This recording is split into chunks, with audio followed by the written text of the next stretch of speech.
had instructed his driver to return the V8 to Karen and leave it there. He then gave further directions for the driver to pick up his son's car, KDM 783A, which is a Toyota Crown. It is in this vehicle that Ong'ondo will later be shot dead. He feared for his life that morning, prompting him to switch vehicles and use his son's car. The MP's driver returned to Parliament at 8:37 a.m., driving a white Toyota Crown into Bunge Towers and parking at Ukulima grounds, unaware that beyond the gates, unseen eyes were already tracking his every move. At 12:43 noon, the Toyota Crown belonging to Ong'ondo Were pulls out of Ukulima parking.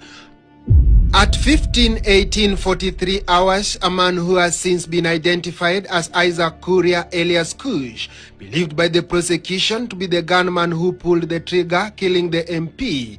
Here, he is seen carrying a black sling bag. He alights from the co-driver's door and walks along Parliament Road towards Family Bank.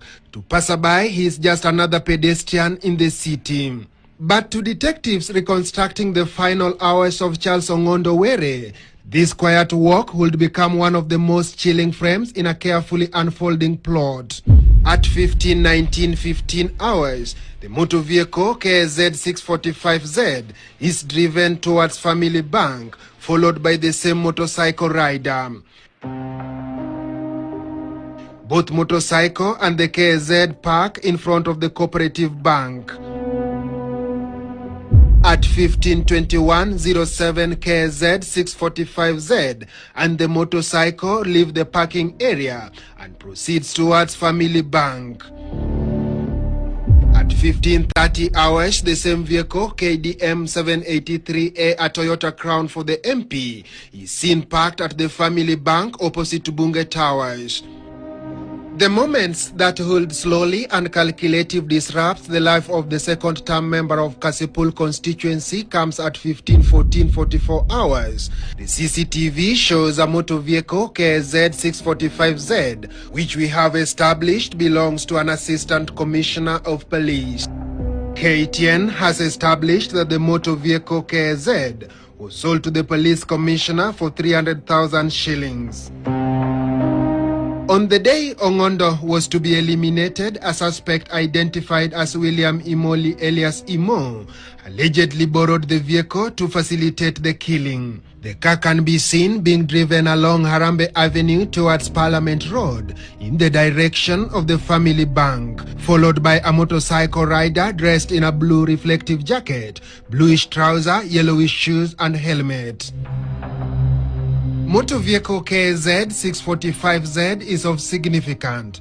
Investigators believe it was not just another car, but the vehicle that was transporting MP Ong'ondo Were's killers with others on the motorbike. 45 to 16:22:33 hours. A man dressed in a checked shirt, blue trouser and brown boots, carrying a black sling bag, alights from the motor vehicle KZ. He crosses Parliament Road towards where the Toyota Crown is parked, spends approximately 2 minutes near the vehicle, then walks back via Cooperative Bank, crosses the road and returns to the vehicle.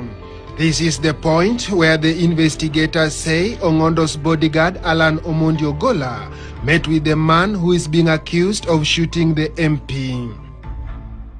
At 16:18:19 hours, the motorcycle rider leaves the parking, rides around and returns to Harambe Avenue, parking within Equity Bank parking.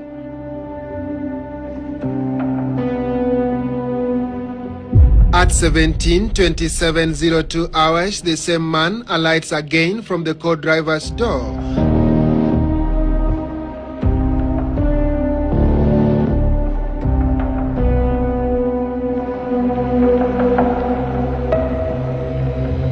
Walks towards Uhuru Highway past the Parliament main entrance. At 17:35:58 to 17:37:04 hours, the same man is captured walking back past the Parliament entrance towards the vehicle. At 17:37, 10 hours, the man returns to the vehicle. At 4, the victim's vehicle passes Museum Gate, followed by the same motorcycle. At approximately 19:26 hours, around the Senate Gate, motor vehicle KZ 645Z makes a U-turn at Museum Gate and follows the victim's vehicle. At 19:26:55 to 19:27:15, Ong'ondo's vehicle proceeds towards City Hall, followed by the motorcycle and the KZ 645Z. At the Standard Building in Wabera Street now at 39 hours, a white saloon vehicle is captured along Wabera Street, followed closely by a motorcycle carrying 2 assailants. The motorcycle stops a few meters ahead. A male wearing a maroon Marvin cap, whitish long-sleeved shirt, black sling bag, bluish trousers, and brown boots alights and walks past the M-Pesa shop. At the Wabera Street now, a man in a suit who has been identified as the MP bodyguard enters the M-Pesa shop and exits shortly thereafter. The killer, who was already armed, was marauding within the city, baying for the MP's life. Here, he retreats, making a phone call.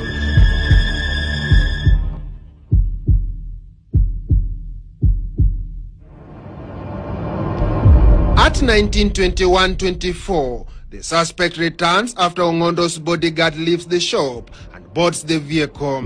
At 19:21:42, the suspect hurriedly boards the motorcycle, which follows the vehicle beyond the camera's view. At 19:31:02, a white Toyota Crown is captured along Valley Road, followed by a motorcycle carrying 1 pillion passenger, wearing a maroon Marvin cap, black and white checked shirt, and black sling bag. At this point, only one vehicle separates the killers from Ong'ondo's vehicle.